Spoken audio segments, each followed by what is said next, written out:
Hello साथियों, एक बार मैं फिर आपका स्वागत कर रहा हूँ सबसे तेज बढ़ता चैनल जिसका नाम है स्टडी पॉइंट 11।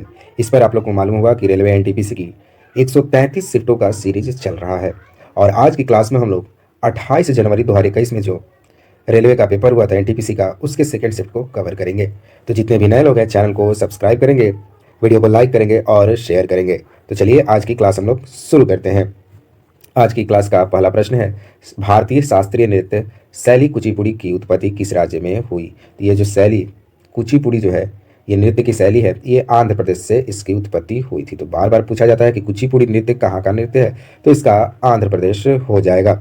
और मैं आप लोग को बताता चलूँ, इस चैनल पर एनटीपीसी की टोटल 133 शिफ्टों की प्लेलिस्ट अपडेट कर दी गई है। आप लोग जाकर वहाँ से सारे वीडियो को कवर कर लेंगे। जो भी नए बच्चे हैं और वो शुरू से वीडियो नहीं देखे, तो वो जाकर वहाँ से सारे वीडियो को देख लेंगे। चलिए अगले प्रश्न को देखते हैं। अगला प्रश्न है, राजा राम मोहन राय के संबंध में इनमें से कौन सा कथन सही नहीं है। तो आप ही लोग बताइए, क्या राजा राम मोहन राय से प्रश्न आप लोग को नहीं कराया गया था? जी हाँ, बिल्कुल कराया गया था। हर एक मतलब कि हमको याद है 3-4 शिफ्ट में राजा राम मोहन राय से रिलेटेड प्रश्न आ गया है। मैंने कल एक ये कम्युनिटी पर भी, यूट्यूब का जो कम्युनिटी पेज होता है वहाँ पर भी मैंने ये प्रश्न डाला था। तो राजा राम मोहन राय से इनमें से कौन सा कथन सही नहीं है, सत्य नहीं, आपको सेलेक्ट करना है। तो ये कथन जो है, इन्होंने आर्य समाज की स्थापना की थी, ये बिल्कुल गलत है। आर्य समाज की स्थापना दयानंद सरस्वती ने किया था। बाकी जो कथन है वो बिल्कुल सही है। उन्होंने अ गिफ्ट टू मोनोथिस्ट नामक पुस्तक लिखी थी, आप लोग इसको याद रखेंगे। अ गिफ्ट टू मोनोथिस्ट पुस्तक जो है राजा राम मोहन राय ने लिखी थी। अगला है, वह सभी मानवों की सामाजिक समानता में विश्वास रखते थे, ये भी बिल्कुल सही है। उन्हें आधुनिक भारत के पुनर्जागरण का अग्रदूत माना जाता है, तो ये भी बिल्कुल सही है, ये आप याद रखेंगे। आधुनिक भारत का पुनर्जागरण का अग्रदूत किसे कहा जाता है, तो राजा राम मोहन राय को। यहाँ से आप 3 फैक्ट याद रखेंगे। अगर आपको चैनल पसंद आ रहा है तो आप लोग चैनल को सब्सक्राइब करेंगे। और आप लोग के लिए इस चैनल पर सारे एग्जाम, चाहे वो रेलवे का कोई भी पेपर हो, आरपीएफ हो या ग्रुप डी हो, एसएससी का कोई भी हो, सीजीएल, सीएचएसएल, एमटीएस, सीपीयू, सारे एग्जाम का, इस जीडी का भी एग्जाम का प्लेलिस्ट अपडेट है, वहाँ से जाकर आपने सारे जीके के वीडियो को देख लेना है। चलिए अगला प्रश्न देखते हैं। आ गया आपका योजना से प्रश्न। मैं बार बार कर रहा था कि योजना से जो प्रश्न बन रहे हैं हर एक शिफ्ट में बन रहे हैं, तो आप लोग को एक कॉपी रखना है। जितने भी योजनाएं आ रहे हैं हर एक शिफ्ट में, उसको एक पेज पे लिखते हुए चलना है, ताकि जब लास्ट एग्जाम कब आए तो 2-3 दिन पहले आप सारी योजनाओं को एक बार पढ़ लेंगे। इससे क्या होगा कि आपका कलेक्ट नहीं करना पड़ेगा, आपको इकट्ठा एक जगह मिल जाएगा और आपका समय बच जाएगा। और उस समय आप अपनी तैयारी को मजबूत कर सकते हैं, क्योंकि आपको 133 शिफ्ट है। अगर 2-2 योजनाएं हर एक शिफ्ट में मिलेंगे तो आपको 266 250 के करीब योजनाएं मिल जाएंगी। और उससे ज़्यादा तो योजना होती नहीं है, सेम योजना कहीं कहीं रिपीट भी हो रही है। तो आप क्या करेंगे, लिखेंगे और उसको लास्ट टाइम एक बार पढ़ लेंगे। तो चलिए देखते हैं, आयुष्मान भारत योजना के बारे में इनमें से कौन सा कथन सही नहीं है। अब जो बच्चा आयुष्मान योजना को डिटेल में पढ़ा रहेगा वही इसका आंसर कर पाएगा। तो जो सही कथन नहीं है वो है, वरिष्ठ नागरिक स्वास्थ्य बीमा योजना इस योजना के तहत शामिल नहीं किया गया था। तो ये जो गलत है, ये जो वरिष्ठ नागरिक स्वास्थ्य बीमा योजना है इसमें शामिल किया गया था, नहीं वाला गलत हो जाएगा। बाकी सही है। आयुष्मान भारत एक राष्ट्रीय स्वास्थ्य सुरक्षा योजना है, बिल्कुल सही है। इस योजना के तहत प्रति परिवार 5 लाख वार्षिक कवरेज निर्धारित लाभ प्राप्त होगा, ये भी सही है। राष्ट्रीय स्वास्थ्य बीमा योजना को आयुष्मान भारत योजना में शामिल किया गया है, तो ये बिल्कुल सही है। आप लोग यहाँ से 1, 2, 3, 4 फैक्ट याद रखेंगे। ये भी फैक्ट आप याद रखेंगे, लेकिन यहाँ से नहीं को हटा देंगे, मतलब इसमें शामिल किया गया था। चलिए अगले प्रश्न को देखते हैं। भारत की सबसे लंबी मुख्य भू तट रेखा इनमें से कौन है। तो इसका आंसर हो जाएगा गुजरात। गुजरात जो है भारत की सबसे लंबी मुख्य भू तट रेखा इस राज्य में नहीं है। ये प्रश्न को एक बार और पढ़ लेते हैं, थोड़ा डिस्टर्बेंस यहाँ पर उत्पन्न हो गया था, फिर से पढ़ लेते हैं। भारत की सबसे लंबी मुख्य भू तट रेखा इनमें से किस राज्य में है।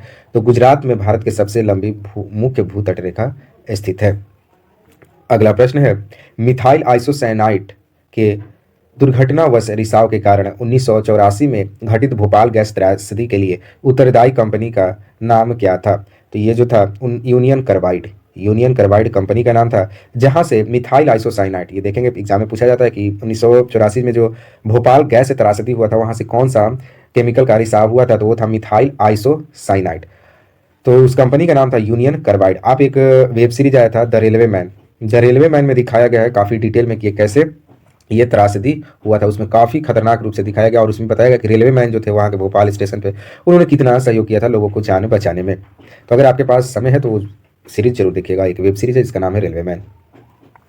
अगला प्रश्न है, नालंदा विश्वविद्यालय को विश्व के महान प्राचीन विश्वविद्यालयों में से एक तथा महत्वपूर्ण बौद्धिक शैक्षणिक उत्कृष्टता केंद्र माना जाता है। इसकी स्थापना किस भारतीय शासक ने की थी? तो पूछा है कि नालंदा विश्वविद्यालय की स्थापना किसने किया था। तो इसका आंसर हो जाएगा कुमार गुप्त प्रथम जो था उसने नालंदा विश्वविद्यालय की स्थापना किया था। अगला प्रश्न है, भारतीय राष्ट्रीय कांग्रेस के जो कराची अधिवेशन का आयोजन 1931 में किया गया था, इसकी अध्यक्षता किसने की थी? तो इसकी अध्यक्षता सरदार वल्लभ भाई पटेल ने किया था। तो ये प्रश्न आप याद रखेंगे। और आप लोग अगर शुरू से ये एनटीपीसी की सीरीज देख रहे हो तो आप लोग को पता चला होगा कि आईएनसी में यानी भारतीय राष्ट्रीय कांग्रेस जो है इससे हर एक शिफ्ट में प्रश्न बन रहा है। केंद्र सरकार की जो योजना है उससे हर एक शिफ्ट में प्रश्न बन रहा है। और कंप्यूटर के 2-3 प्रश्न हर एक शिफ्ट में रह रहे हैं। तो आप लोग ये तीनों चीज़ पे थोड़ा कमांड कर लेंगे। अगला प्रश्न है, भारत के में स्थित उस केंद्र का नाम बताइए जिसका उपयोग ग्रहों को प्रेक्षित करने में किया जाता है। तो उसका नाम है व्हीलर आइलैंड। व्हीलर द्वीप को ग्रह को लॉन्च करने में, उपग्रह जो होते हैं उन्हें लॉन्च करने में उपयोग किया जाता है। और व्हीलर द्वीप का नाम बदलकर अब्दुल कलाम आजाद द्वीप कर दिया गया है। अगला प्रश्न है, अल नीनो के संबंध में निम्न में से कौन सा कथन सही नहीं है? सेम प्रश्न पूछा था आपका 25 जनवरी के पेपर में। 25 जनवरी का जो पेपर था उसमें भी अल नीनो से प्रश्न बना था। तो इसका आंसर हो जाएगा कथन आपका जो सही है यह प्रशांत महासागर के पृष्ठीय जल का असामान्य रूप से गर्म होना है। तो आप लोग इसको याद रखेंगे। अगला प्रश्न है, संविधान सभा ने स्वतंत्र भारत के लिए संविधान का मसौदा तैयार किया, इसका गठन किसके अंतर्गत किया गया था? तो इसका गठन जो था कैबिनेट मिशन योजना जो था 1946 के अंतर्गत संविधान सभा का गठन किया गया था। अगला प्रश्न है, एंटीबायोटिक्स के बारे में इनमें से कौन सा कथन सही नहीं है? तो एंटीबायोटिक्स के दुष्प्रभाव में चेचक, फाइलेरिया और डिप्थीरिया शामिल हो सकते हैं। तो ये जो कथन है बिल्कुल गलत है।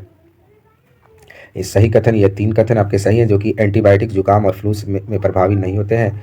एंटीबायोटिक्स जीवाणु जनित रोगों के विरुद्ध प्रभावी होते हैं। एंटीबायोटिक्स विषाणुओं के विरुद्ध प्रभावी नहीं होते हैं। तो आप लोग इसको याद रखेंगे। अगला प्रश्न है, उस गैस का नाम बताइए जो वीक टाइप लाइटर में भरी जाती है। तो ब्यूटेन जो है ये लाइटर में भरी जाती है। कैसी लाइटर? तो वीक टाइप लाइटर, उसमें ब्यूटेन गैस भरी होती है। अगला प्रश्न है, पैसिफिक रिंग ऑफ फायर के संबंध में कौन सा कथन सही नहीं है? फिर से नहीं पूछा है। तो पैसिफिक रिम उत्तरी अमेरिका और दक्षिण अमेरिका के पूर्वी तट को कवर करता है। ये बिल्कुल गलत है। आप सही कथन को याद रखेंगे, गलत को नहीं याद रखेंगे। इसका पहला कथन आप याद करेंगे, इसकी लंबाई लगभग 40,000 किलोमीटर है। बिल्कुल इसको याद रखना है। पृथ्वी के 75% ज्वालामुखी रिंग ऑफ फायर में स्थित है। इसको भी याद रखेंगे। यह सक्रिय ज्वालामुखियों का एक बेल्ट है। ये भी याद रखेंगे।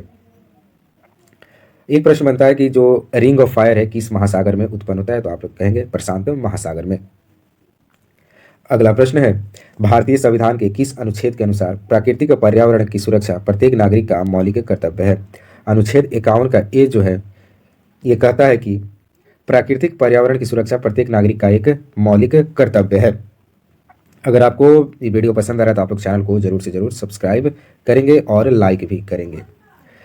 प्रश्न है, HTTP में P का ये प्रयुक्त हुआ है। तो P का जो फुल फॉर्म होता है प्रोटोकॉल और इसका पूरा होता है हाइपर टेक्स्ट ट्रांसफर प्रोटोकॉल। अगला प्रश्न है, निम्न में से क्या कंप्यूटर के सामान्य प्रदर्शन को प्रभावित नहीं करता है? आज के शिफ्ट में सिर्फ नहीं प्रश्न डाला गया है। तो इसका आंसर हो जाएगा ग्राफिक कार्ड का आकार, और बाकी आप देख लेंगे। अगला प्रश्न है, क्लोरोफिल में निम्न में से कौन सा तत्व उपस्थित होता है? तो क्लोरोफिल में मैग्नीशियम जो एलिमेंट है इसमें उपस्थित होता है। क्लोरोफिल के बारे में आप जानते होंगे, जो पौधे में के पत्तियों का जो हरा रंग होता है वो क्लोरोफिल की उपस्थिति के कारण ही होता है, और क्लोरोफिल में मैग्नीशियम पाया जाता है। अगला प्रश्न है, नीलगिरी पहाड़ियों के संबंध में निम्न में से कौन सा कथन सही नहीं है? फिर से नहीं वाला गया। तो ये कर्नाटक की एक पहाड़ी क्षेत्र है। ये बिल्कुल गलत है। यह भारत के पश्चिमी घाटों में स्थित है। ये भी सही है।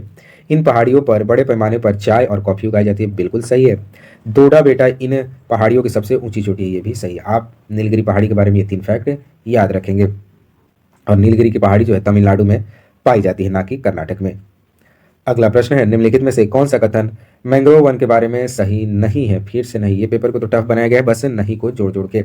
तो जब भी नहीं का प्रश्न आता है तो मान लीजिए वो प्रश्न टफ हो जाता है, क्योंकि आपको एक प्रश्न में उसके डिटेल में जानकारी रहेगा तभी आप उसका आंसर कर सकते हैं। तो इसका आंसर हो जाएगा मैंग्रोव वृक्ष ऑक्सीजन समृद्ध मृदा वाले क्षेत्र में उगते हैं। तो ये सही नहीं है। बाकी 3 ऑप्शन बिल्कुल सही है। मैंग्रोव वन लवण सहेड़ुतु जड़ी हर्ब होते हैं, तो ये बिल्कुल सही है। वे हिमांग तापों को सहन नहीं कर सकते, बिल्कुल सही है। मैंग्रोव वन तट रेखा को बनाए रखते हैं और अपरदन को कम करते हैं, बिल्कुल सही है। ये आप तीनों फैक्ट को याद रखेंगे।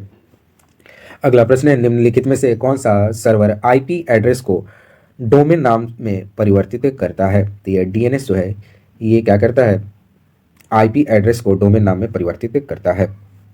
अगला प्रश्न है, भारत का निम्न में से कौन सा राज्य यहूदियों को धार्मिक अल्पसंख्यक के रूप में मान्यता नहीं देता है? जो यहूदी हैं उन्हें धार्मिक अल्पसंख्यक के रूप में मान्यता नहीं देता है, तो वो राज्य हो जाएगा केरल। आप लोग इसको याद रखेंगे। अगला प्रश्न है, ग्रामीण क्षेत्र में यात्रा करते समय हम कई क्षेत्रों में लाल रंग की मिट्टी को देखते हैं। मिट्टी का ऐसा रंग होने का क्या कारण है? तो इसका कारण है फेरिक ऑक्साइड की प्रचुरता। आप इसका, क्योंकि जब हम ग्रामीण क्षेत्र में जाते हैं वहाँ देखते हैं, चाहे हम लोग भी तो ग्रामीण क्षेत्र में रहते हैं, देखते हैं कि वहाँ की जो मिट्टी होती है लाल रंग की होती है, काफ़ी लाल होती है और अच्छी है। तो वो उसका कारण क्या है? तो यहाँ पर क्या होता है कि फेरिक ऑक्साइड जो होता है ज़्यादा होता है। फेरिक ऑक्साइड यहाँ पर प्रचुर मात्रा में पाया जाता है। अगला प्रश्न है, निम्नलिखित में से कौन सा विकल्प सुमेलित नहीं है? तो खासरा जो है ये जीवाणु से नहीं होता, ये खासरा जो है ये विषाणु से होता है, यानी बैक्टीरिया से होने वाला एक बीमारी है। और बाकी जो मलेरिया प्रोटोजोआ से होता है बिल्कुल सही है। टिटनस भी जीवाणु से होता है, टाइफाइड भी जीवाणु से होता है। अगला प्रश्न है, निम्नलिखित में से किस आंदोलन का आरंभ दांडी यात्रा से हुआ था? तो इसका शुरुआत जो हुआ था सविनय अवज्ञा आंदोलन। सविनय अवज्ञा आंदोलन की शुरुआत दांडी यात्रा से हुआ था और ये जो यात्रा हुआ था 1930 में हुआ था। आपसे प्रश्न पूछता है कि सविनय अवज्ञा आंदोलन कब हुआ था? तो 1930 में। अगला प्रश्न है, which of the following is not caused by global warming? कह रहा है कि ग्लोबल वार्मिंग से क्या नहीं होता है? तो प्रॉपर रेनफॉल नहीं होता है। अगर ग्लोबल वार्मिंग बढ़ जाएगा तो रेनफॉल तो होगा ही नहीं। क्या होगा कि इस पानी का लेवल बढ़ जाएगा। क्यों बढ़ जाएगा? जो समुद्री पानी उसका लेवल बढ़ जाएगा, स्तर बढ़ जाएगा, क्योंकि जब ग्लोबल वार्मिंग होगा तो बर्फ़ पिघलेगा तो उससे क्या होगा, पानी का लेवल बढ़ जाएगा। ये भी सही है, ग्लोबल वार्मिंग से ग्लेशियर जो है वो पिघलते हैं, बर्फ़ जो है पिघलते हैं और जो मौसम का पैटर्न है वो बदल जाता है। ठंडा में गर्मी, गर्मी में ठंडा लगने लगता है। ये आपका ग्लोबल वार्मिंग का इफेक्ट है। 3 ये ग्लोबल वार्मिंग का प्रभाव है, ये इसका प्रभाव नहीं है। अगला प्रश्न है, ड्रीम्स फ्रॉम माई फादर पुस्तक के लेखक कौन है? तो इसका आंसर हो जाएगा बराक ओबामा। बराक ओबामा जो है ड्रीम्स ऑफ माई फादर पुस्तक के लेखक है। देखिए क्या है, ड्रीम्स फ्रॉम माई फादर, इस पुस्तक के लेखक बराक ओबामा राइट आंसर हो जाएगा। अगला प्रश्न है, उस देश का नाम बताइए जिसके पास परमाणु हथियार नहीं है। ये भाई आज के शिफ्ट में तो बस नहीं नहीं नहीं ही दिखने को मिल रहा है। तो जापान एक ऐसा राज्य है जहां पर कोई भी परमाणु हथियार नहीं है। अगला प्रश्न है, संयुक्त राष्ट्र प्रणाली 6 प्रमुख अंगों पर आधारित है। निम्न में से कौन सा अंग इसके अंतर्गत नहीं आता है? तो यूनाइटेड नेशन में 6 प्रमुख अंग है। इसमें संयुक्त राष्ट्र का जो खाद्य और कृषि संगठन है, फूड एंड एग्रीकल्चर ऑर्गेनाइजेशन जो है FAO, इसके अंतर्गत नहीं आता है। बाकी ये सब इसके अंतर्गत आते हैं। अगला प्रश्न है, इनमें से किसकी कमी के कारण रक्त का थक्का नहीं बनता है? फिर नहीं आ गया। तो विटामिन के कारण रक्त का थक्का नहीं बनता है। अगला प्रश्न है, उस देश का नाम बताइए जो दक्षिण एशियाई मुक्त व्यापार क्षेत्र का सदस्य नहीं है। तो सिंगापुर जो है ये दक्षिण एशियाई मुक्त व्यापार क्षेत्र का सदस्य नहीं है। अगला प्रश्न है, निम्नलिखित में से भारतीय स्थल यूनेस्को के विश्व धरोहर की सूची में शामिल नहीं है। अरे भाई सिर्फ नहीं पूछोगे, कुछ और पूछोगे? तो इसका आंसर हो जाएगा मांडू, मध्य प्रदेश में स्थित स्मारक जो है ये यूनेस्को के विश्व धरोहर में शामिल नहीं किया गया है। बाकी सूर्य मंदिर, आगरा का किला, फतेहपुर सीकरी, ये सब शामिल है। आप लोग का एक टास्क है कि जितने भी विश्व धरोहर हैं भारत के यूनेस्को में शामिल, आप लोग उसका एक लिस्ट बनाएंगे और उसके डेट वाइज सबको याद रखेंगे और कौन कहाँ है उसको भी याद रखेंगे। अगला प्रश्न है, निम्न में से किसे भारत का पहला स्थानीय भाषा समाचार पत्र माना जाता है? तो समाचार दर्पण जो है भारत का पहला स्थानीय भाषा समाचार पत्र माना जाता है। अगला प्रश्न है, निम्नलिखित में से कौन सी नेविगेशन उपग्रह प्रणाली नहीं है? तो MEO जो एक है नेविगेशन उपग्रह प्रणाली नहीं है, नहीं है, नहीं है। बाकी जो नाविक, गैलीलियो और वीडियस जो है ये नेविगेशन उपग्रह प्रणाली है। अगला प्रश्न है, राज्य सूची में स्थानीय महत्व के विषय शामिल होते हैं। इनमें से कौन सा राज्य सूची के अंतर्गत आता है? पहला पूछा कि कौन आता नहीं, तो यहाँ भी लगा देता नहीं है।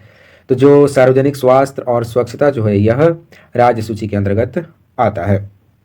तो हमने यहाँ पर जीके के सारे प्रश्नों को कवर कर लिया है। तो अगर आपको वीडियो पसंद है, आप लोग ऐसा ही कंटेंट चाहते हैं, 133 शिफ्टों के प्रश्नों को चाहते हैं, तो आप लोग चैनल को सब्सक्राइब कर लेंगे, वीडियो को लाइक करेंगे, शेयर करेंगे।